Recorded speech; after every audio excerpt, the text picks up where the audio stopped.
Salam alaikum, Azul Flaoun. Bonjour à tous. Alors déjà, j'espère que vous allez tous bien. Aujourd'hui, je viens avec une recette de pain cocotte. La recette de pain cocotte existe déjà depuis des années et elle est souvent, très souvent même proposée sur YouTube. Je la fais moi-même régulièrement, mais avec une cocotte en fonte, effectivement. Mais depuis le début du confinement, je l'ai prêtée et je ne l'ai pas encore récupérée. Et j'ai voulu quand même refaire donc ce pain cocotte qui nous plaît tant à la famille. Et j'avais juste un saladier Pyrex et puis un couvercle Pyrex qui ne correspondait pas du tout au saladier et je me suis dit je vais quand même tenter. Écoutez, vous allez voir le résultat. Suivez-moi.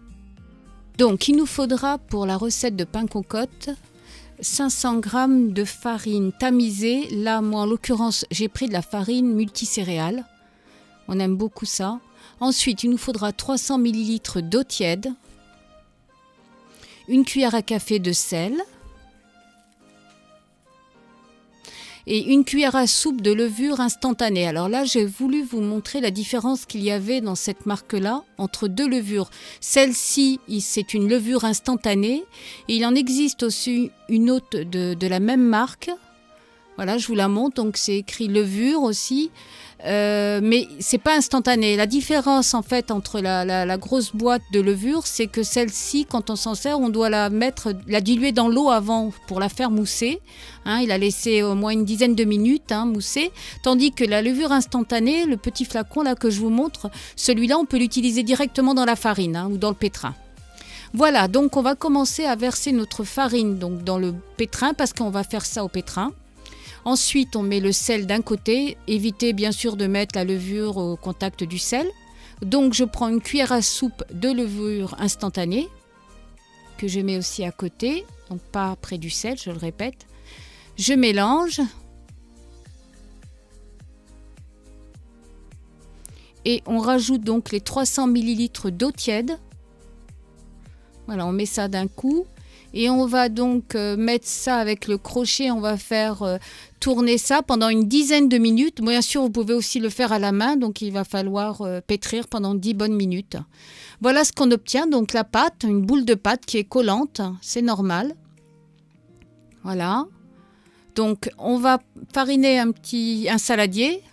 On va mettre notre boule de pâte à l'intérieur. Vous voyez, la pâte qu'on doit obtenir, c'est ça en fait. On la met à l'intérieur. Et on va la laisser doubler de volume pendant 2 bonnes heures.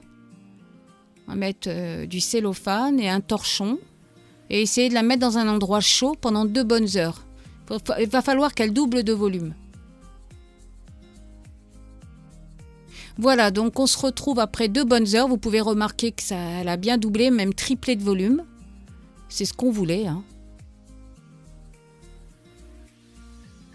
Alors, il ne va pas falloir travailler cette pâte, ni la dégazer. On va simplement mettre de la farine sur notre plan de travail et on va former une boule, tout simplement.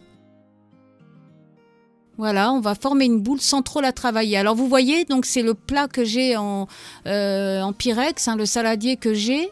Et je n'ai plus le couvercle qui va avec.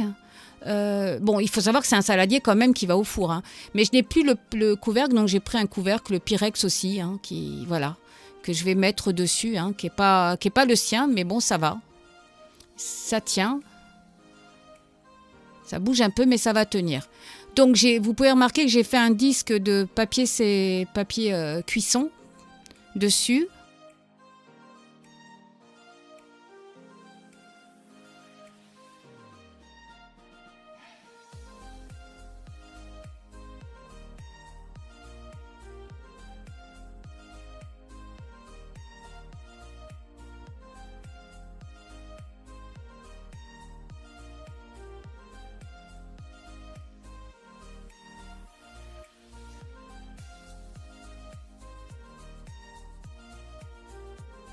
Alors voilà, donc on met un petit peu de farine. Vous voyez que j'ai pas eu besoin d'en mettre beaucoup, même de fariner mon plan de travail. En fin de compte, j'en ai pas eu besoin.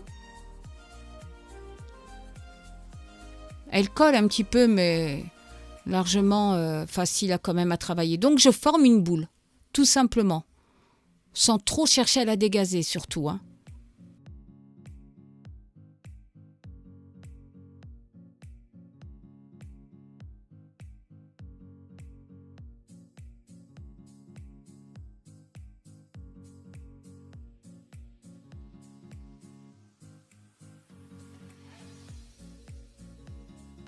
dans le saladier.